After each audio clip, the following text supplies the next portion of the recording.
we don't really have too many examples, at least here in the West, of a deep sort of ancient spirituality. We do have some that date back, pre-Ice Age, the Celtic stuff, the Germanic stuff. It's there, but it's been separated from us for so long due to like Christianity and such that it's honestly hard for most people to even relate to any of that. I myself got involved into Norse paganism for a while, but found myself completely sort of disconnected from that because it is from a people in a place so far and long ago. But then the Jewish sort of originating Christianity in Judaism and Islam also exists from a time and place essentially alien to what we have going on now, that I also look at that and go, this doesn't make any fucking sense either. So what is there? A lot of people turn to the Eastern stuff, the Vedic tradition, because it's honestly, I think it's the longest running source of spirituality that exists on the planet. And there's a lot of wisdom in there for some people. And we've sort of incorporated a lot of what is being taught there, even if you might not know it. But like myself, it doesn't make any sense to me. It's like a foreign place that's from an ancient time. I feel like what's happening right now is that people are waking up, spiritually speaking, and we are getting to reinvent ourselves spiritually. All the old shit doesn't really work anymore. There's still good things to be garnered and taken from that stuff. And there's a lot of history that we have misinterpreted as divineness, when I believe a lot of that shit has been mistranslated or misunderstood over the fucking millennia that it's been around. We've gone through multiple different cultures, languages, versions of the language, and it's morphed into what it is today. But I honestly feel like there's a true sort of history there. It just needs to be interpreted in a different way. People, the oldest places and the oldest sites that we can find all over the planet were obsessed with the sky. They built their temples and the architecture to focus on and align to very specific states in the sky, where the moon would be, where the sun would be on the solstices. They were literally obsessed with watching and observing the sky. We're going to get more into that in a later video, because it's a whole other can of worms and I only got like 10 minutes here. But I find myself kind of tasting and questioning all of these different sort of spiritualities. I really like Hermeticism, but again, it's ancient and it needs a facelift. It needs a new perspective on it. And a lot of us are being woken up. We came into this life setting ourselves up for some sort of awakening to occur, and in a particularly unique situation where many of us were, for the most part, complete nihilists, totally atheistic in relation to spirituality in the past. I myself was utterly nihilistic and utterly atheist, militantly, in fact. So it's basically the only thing that I really put any sort of thought into was science and astrophysics and shit like that.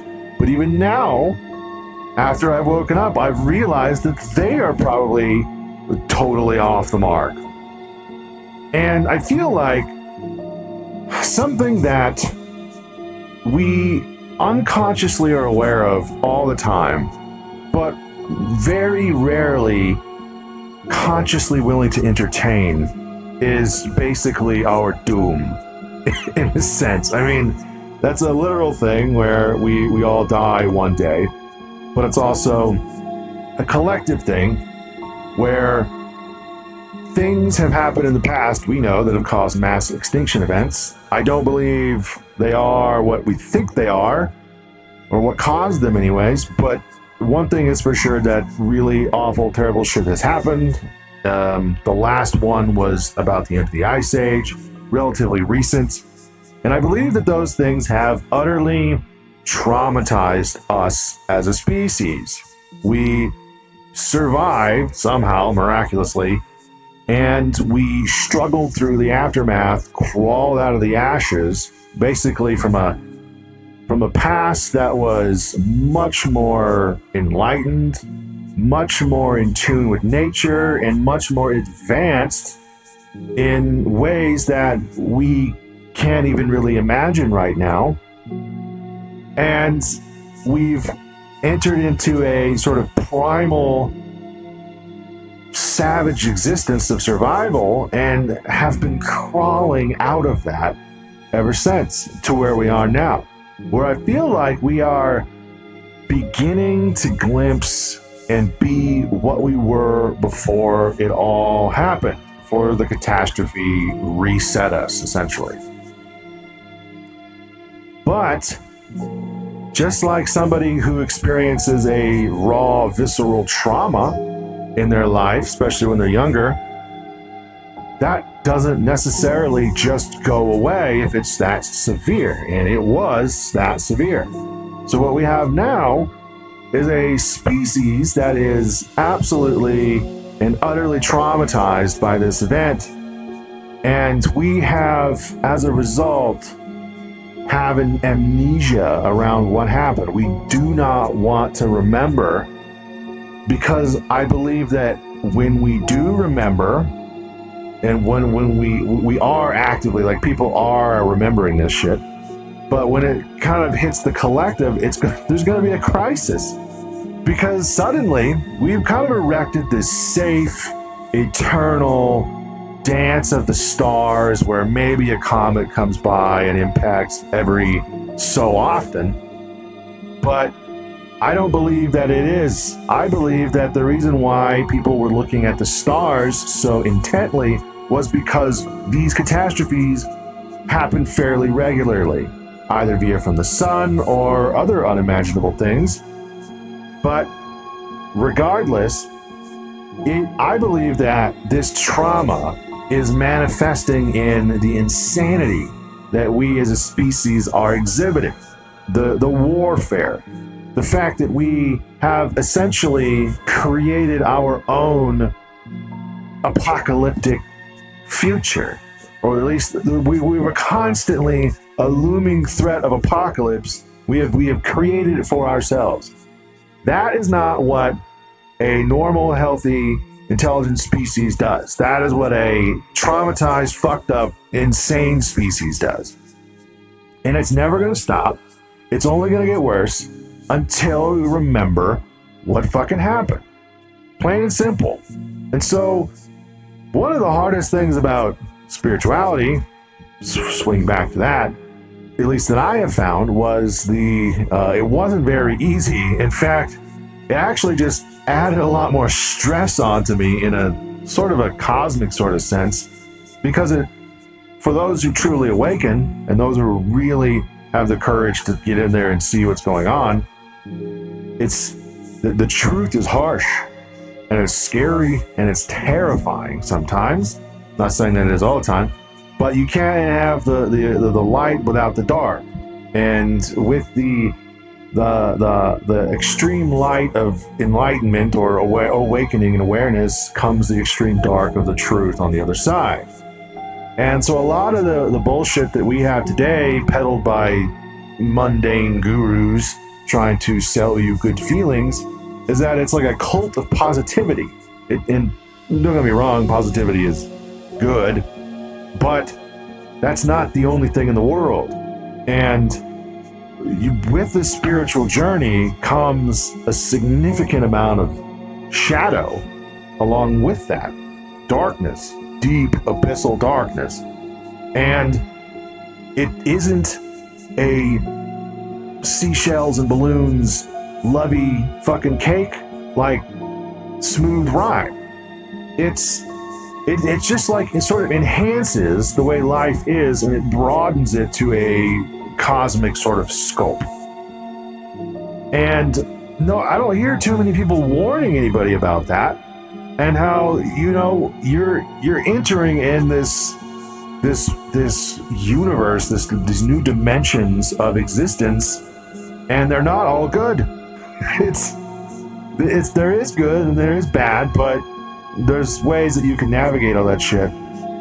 My point is, one of the truths that is needed for humanity to understand and comes to grip with is the fact that our existence on this planet is fragile. The planet itself can recover, but that life, you know, the humans and the animals and shit, that is, I mean, we've lost most of the types of life on this planet over the years. There's just been catastrophe after catastrophe, world-ending mass extinction events over and over and over again. And we have sort of deluded ourselves into thinking, oh, you know, that's over.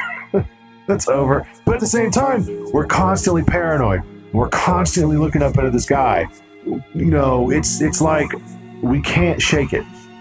And we need to remember. So I like Graham Hancock and people like him who are out there looking at history in a different way, and they're saying, hey, there used to be a lot of people all over the fucking planet with really interesting, you know, histories that we really don't know, but we can look at their stonework and the bones of those civilizations and go, holy shit, what the fuck happened to these people? You know? Just to give you an example right now, there was an event in the 19th century called the Carrington event. I think it was like 1858 or 1859, something like that. Anyways, it was a very large solar flare, very large coronal mass ejection. And when it impacted the fucking planet, it was setting telegraph lines on fire because they were really the only wires anywhere. And if that were to happen again today, it would reset us. It would just completely, it would fry all your electronics, your phone, your computer, your car, these modern cars. It would completely destroy the electrical grid.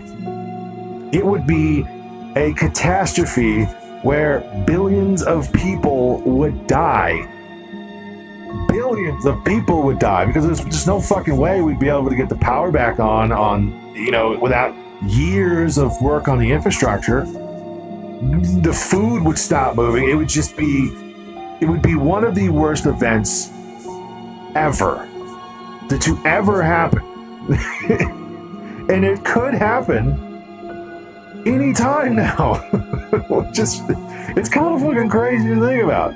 Like, our infrastructure is just not meant for it at all.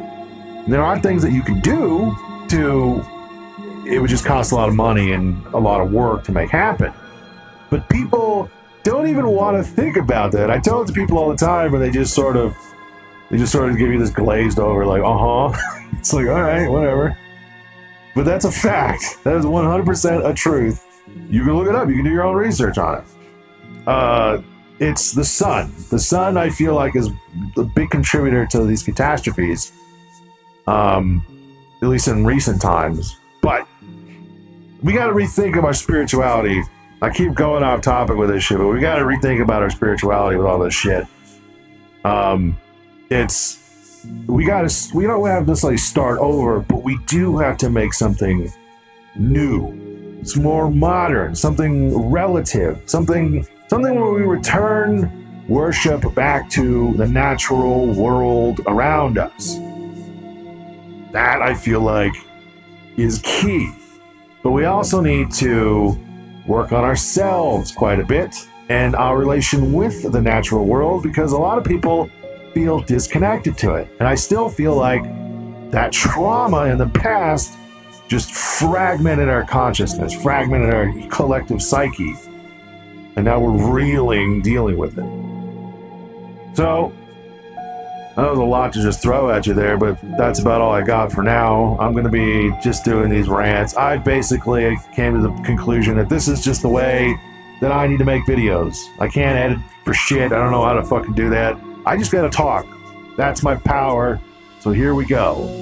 If you're interested more in learning about spirituality, at least help or participate in the process of creating a new spirituality, I will be teaching a lot of things that I know to be true about how the universe works, life, all of it. And until then, I will see you in the next video.